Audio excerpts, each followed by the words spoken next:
Hey everybody, it's me, Edward Jones, doing a movie review. I just got back from seeing the new Death Wish starring Bruce Willis, and the movie was dope. I really liked it. Spoilers ahead. So I grew up watching the original Death Wish films. There are five of them. They all starred the late Charles Bronson, who played the character Paul Kersey. He was an architect who lived in New York City. His family was attacked when he was on business by home invaders, and his wife was killed. His daughter left in a coma at the hospital. At least she was. I think they said she was catatonic. Um, he went to a business trip in, I think it was Arizona, and he got a taste of the culture out there. And the guy he was doing business with had an indoor shooting range on his property, and he got a little bit of backstory about Paul, about how he lost his father in a hunting accident, so he was kept from firearms, but he had a bit of a I'm not sure if, I'm trying to remember if he had some military experience. He was a medic in the military, but he had a very small firearm experience. But he showed how good he was at the range in the film, in the old film. And then when he came back to New York, the businessman he spent some time with gave him a gift, and it was stowed away in his suitcase, and he didn't find out until he got to New York. It was a 32 caliber revolver, and that was a revolver he used to essentially clean up New York City. And he was hunted down by this detective, who basically he was getting, in a sense, he was making the police department look, uh,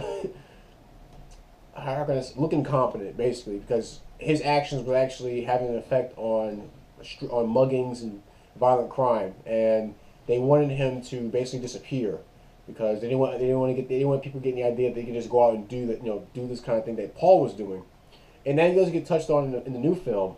In the new movie, it's played by Bruce Willis, who plays Paul Kersey, but this time he's a surgeon, and he's quite well off. His family was also attacked while he was at work. His wife died, and I think she was beaten, and I think she was also shot, and she was in a coma. And he had a hard time recovering from that because of, he didn't feel safe in his own house. Couldn't really be at work because he worked as a trauma surgeon. This was taking place in Chicago, where we do know gun crime is pretty high over there. And he went to the funeral to take his wife's ashes to Texas. And there was a poignant scene where he was with his father-in-law. His father-in-law spotted some poachers and took out a lever-action Winchester rifle from the backseat of his truck and shot at the poachers, and basically told him, if you want to protect what you have, if you want what you have to be protected, you got to do it yourself. And so Paul figured, maybe it's time that he got a gun, and so he saw an advertisement online. It was pretty cool. It was cool. It was kind of a cheesy ad, but it was it was pretty cool in the sense of just showing what the place had to sell had for sale. And he went there, and this is something I thought was very interesting. Me being a gun guy, I wanted to spot things out about how will the movie portray firearm owners or the buying process, stuff like that. It was actually dead on. They talked about the firearm owner's identification card and the background check, all this, that, and the other shit, all this paper he had to fill out. But Paul wasn't really he didn't seem very comfortable. Also be on camera, buying a firearm. So an opportunity came up. I won't spoil it for you guys, but an opportunity came up where he got his hand on a Glock 17, and there's also another cool scene where there was a montage of him learning how to take the gun apart, learning how to clean it. He had a little secret spot outside of the city where he did some shooting practice, and his first gunfight was pretty cool to watch. He helped a couple that being carjacked, and it also turned into a kidnapping, and he helped foil the whole crime.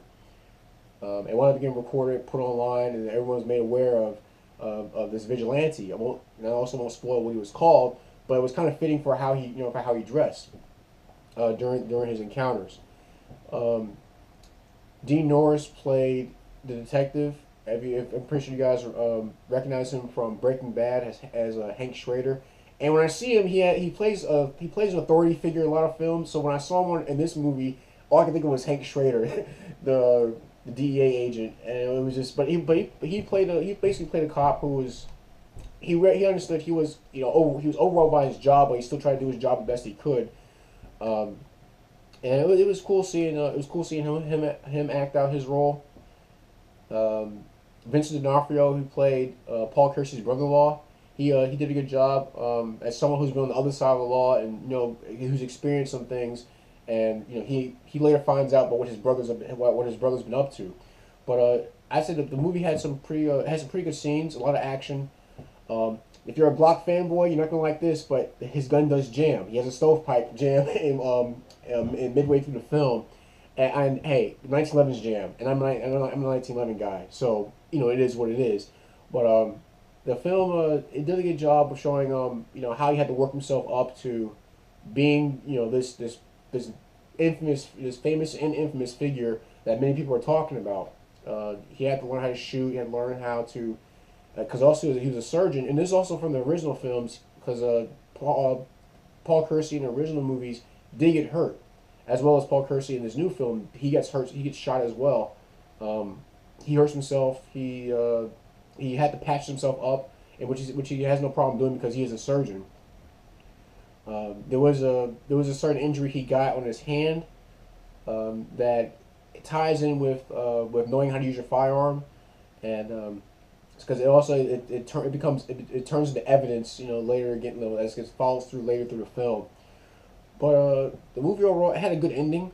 It ended differently than the original film, but I like the ending that it had. But it did have in the last scene, as if you remember from the original film, Paul Kersey, he sees some hoodlums harassing people.